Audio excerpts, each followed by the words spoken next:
The biggest benefit, I think, to having parent volunteers, community people in your classroom is the emotional support that they can lend to students, and sometimes teachers can't get to every student all the time. Sometimes they don't relate to every student, and positive adult role models are really important.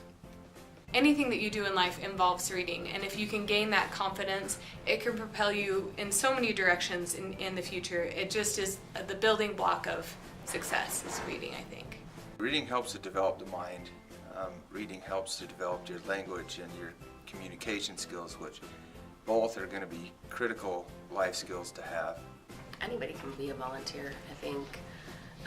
Grandparents, aunts, uncles, moms, dads, even older siblings, I think. Especially in the schools, we need lots of volunteers, and it's open to anybody. Everybody needs to know how to read, and I think we need to know how to read fluently. A good reader is a student that's engaged in what they're reading. It's important to teach a young reader that if they're not interested in a book, they can put it down and pick up another book and get, and read a different story. You also kind of get a bond with the kids. You see them progress, you want to see them progress, you love it when they do progress, when you see them struggling, you do whatever you can do to help them. As a volunteer, I just love being able to be there and see the kids and see how they're learning and growing and being a part of it. Our community needs good leaders. A lot of the children in our school today are going to end up being the adults that move back here, and they'll be the leaders, the people who bring in new ideas to improve our community, the people that bring in knowledge or things like that are going to help us. Reading is one of those things that you will use it every day, all the time. Not with some other things you learn in school. Your teachers make you think you're going to use it all the time, and you don't always, but reading is one of those foundational building blocks that is so important for the success and for you for the rest of your life. The kids get double duty. They go to their classroom, the teacher teaches them, and then if I've been there, then I know what's going on and I can teach it more at home. And that really helps out sometimes. Some of the best volunteers I've had in the classroom have been people who don't have children yet or who are past their child rearing years.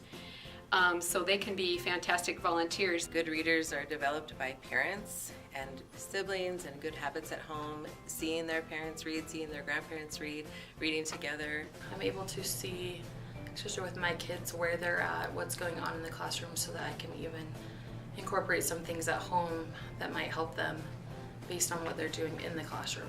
I think the big, huge benefit that people get from coming to volunteer is really just working with the kids. I think the children think that their teachers, whether it's a paid teacher or a volunteer teacher, are like rock stars. They think they are almost celebrity status. They go and they see them in the store and they want to go up and say hi, because they make connections. Reading's the basis to everything when it comes to sciences, to math, to literature.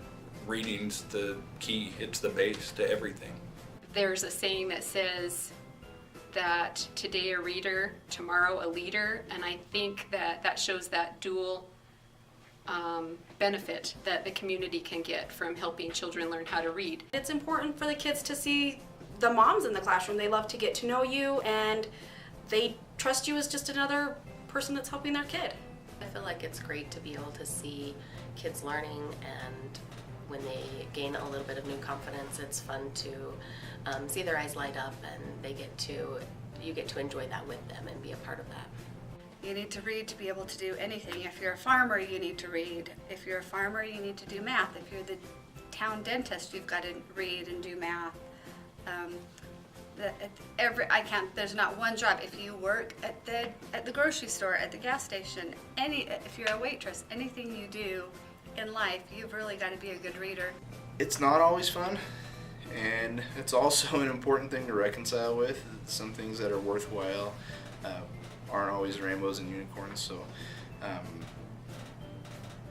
incentivizing helps, but helping them understand that there's inherent value in reading is ultimately the thing that you have to do.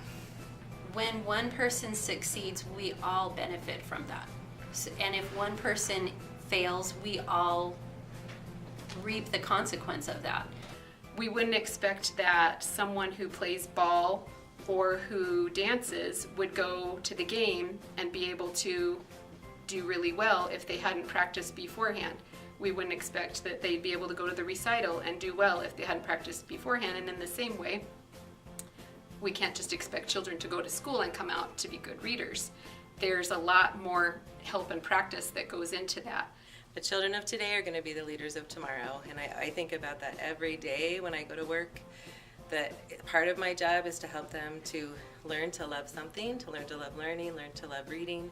One thing I've noticed when I am involved in my kids' classroom is I can have a relationship with their teacher that I don't think you can cultivate without being in there and being hands-on with the kids.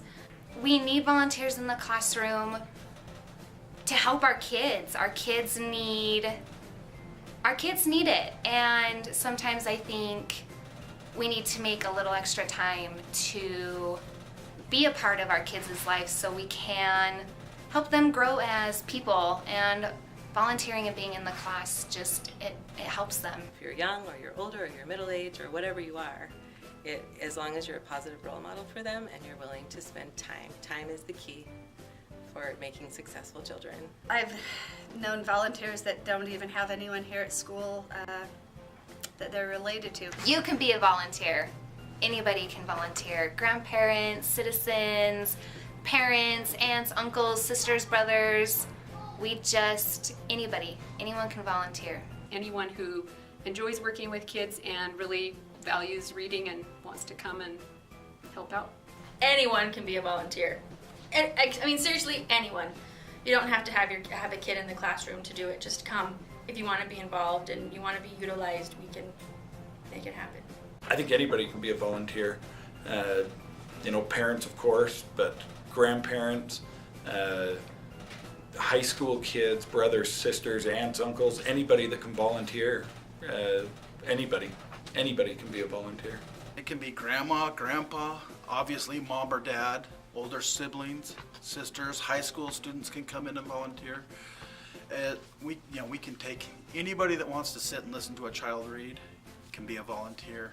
Anyone can be a volunteer, whether you're a high school student, a sibling, a parent, a grandparent, someone that is just retired and looking to be involved and give back to the community.